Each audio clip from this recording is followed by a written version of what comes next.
পরাণ বন্ধুরে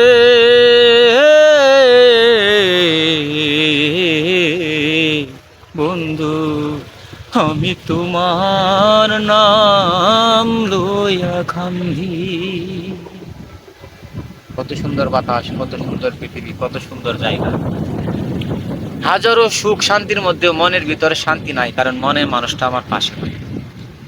এটা সে জানে, জানার পরেও সে বুঝে না। সে অন্য মায়াপুরে আমাকে বলে আছে। আপনারা কি বলেন?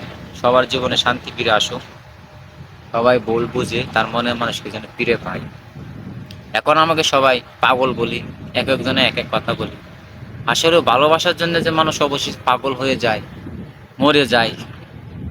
ভালোবাসা আসলে শব্দটা সুন্দর, বাস্তবে তা খুব কঠিন, খুব ভয়ঙ্কর। তা থেকে সবাই বিরত থাকুন, একা জীবন যাপন করুন। একা জীবন অনেক ভালো। কথাগুলো শুনে ভাই কষ্ট লাগলো আপনার জন্য। আমি চলে যাচ্ছি ঢাকা ভাই, আপনি আমার জন্য দোয়া করবেন আর সবাই দোয়া করবেন ভাইয়ের জন্য।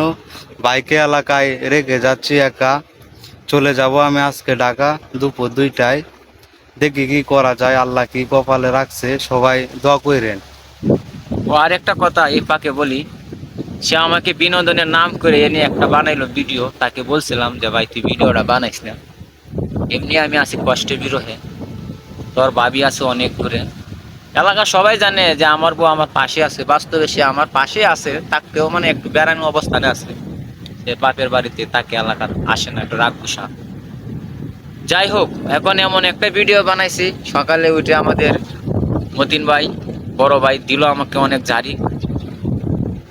আমি কি করব? আমার এখন সবাই পাগল কর, কারণ এখন আমার এমন অবস্থা হয়েছে যে যাই বলে আমি তাই করি, কিন্তু অবশেষে তার রেজাল্ট হয় শূন্য।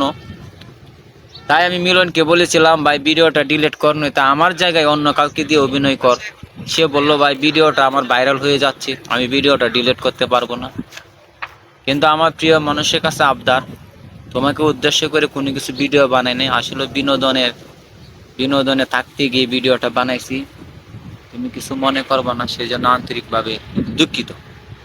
কারণ ভিডিওটা কাউকে উল্লেখ করে বানানো হয়নি, এটা মন গড়া বানানো হয়েছে। কারো জীবনের সাথে যদি ভিডিওটা মিলে যায় তাহলে আমরা আন্তরিকভাবে দুঃখিত বন্ধুরা। কারণ একটু ভুল বোঝাবুঝির কারণেই আজকে হাজারো ভেঙে যাচ্ছে সংসার। অনেকের বাবা মায়ের সন্তান হয়ে যাচ্ছে অসহায়। হয়তো স্বামী স্ত্রীর মধ্যেও অশান্তি সৃষ্টি হয়ে সংসার ভেঙে যায়, কিছু ভুল মানুষ ঢুকে পড়ে।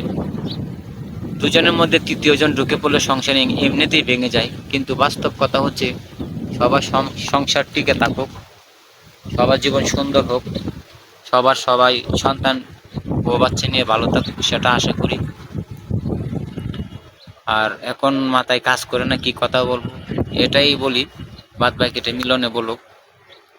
ধন্যবাদ, সবাই ভালো থাকবেন, আমাদের জন্য দোয়া করবেন, সবার জন্য সুস্বাস্থ্য কামনা করি। আসসালামু আলাইকুম। তার জন্য দোয়া করবেন। দাঁড়া কাটিস না বেড়া, তুই যাইবে গা, শেষমেশ একটা ভিডিও বানাইতেছি। তার জন্য দোয়া করবেন। সে চলে যাচ্ছে বউয়ের টানে, বউয়ের মায়ায়, বউকে অনেক সে ভালোবাসে। সে ঢাকা যাচ্ছে, তার জামাই বউ চলে যাচ্ছে চাকরি বাকরি করবে। তাদের জন্য দোয়া করবেন, তারা যেন সুখী হয়, সুখ শান্তিতে থাকতে পারে। আসলে ভালোবাসা মায়াটা খুব কঠিন জিনিস। একসময় সে শহরমুখী ছিল না, শহরের কথা শুনলে সে রাগ করতো, বলতো ভাই শহরে যাবো না, চাকরি করবো না, আমি দেশে থাকবো। তার 5 বছর আগে চিন্তাটা করার দরকার ছিল, কিন্তু সে হঠাৎ করে তার মন পরিবর্তন করছে। আসলে মানুষের মনটা এভাবেই পরিবর্তন হয়। যেমন এত সুখে থাকার পরেও আমার জীবনে এলোমেলো হয়ে গেল। যাই হোক, হিস্টোরি বলে লাভ নাই। তার জন্য দোয়া করবেন। শুধু একটা জিনিসই মনে রাখবেন, এই আমি গতকালকে একটা ভিডিওতে দেখছি, একজন ম্যাডাম বলতেছে, ভাই ডায়লগটা বলি, একজন ম্যাডাম বলতেছে যে সমুদ্র, পাহাড় আর নারী দূর থেকে দেখতে খুবই সুন্দর দেখায়, কিন্তু কাছ থেকে তা খুবই ভয়ঙ্কর। সেটা আসলে সত্য। সেগুলো থেকে আপনারা দূরে থাকবেন এবং নিজের কেরিয়ার ঠিক রাখবেন, চরিত্র ঠিক রাখবেন, আপনার চোখের নজর ভালো রাখবেন, সবসময় ভালো রাস্তায় চলবেন, আপনার দৃষ্টি বদলাবেন, তাহলে আপনার জীবন সুন্দর হবে এবং পরক্রিয়ামুক্ত বাংলাদেশ গড়ে উঠুক, এটা আমরা চাই।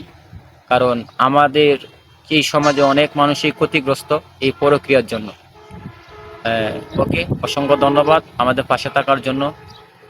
ভালো থাকবেন সবাই।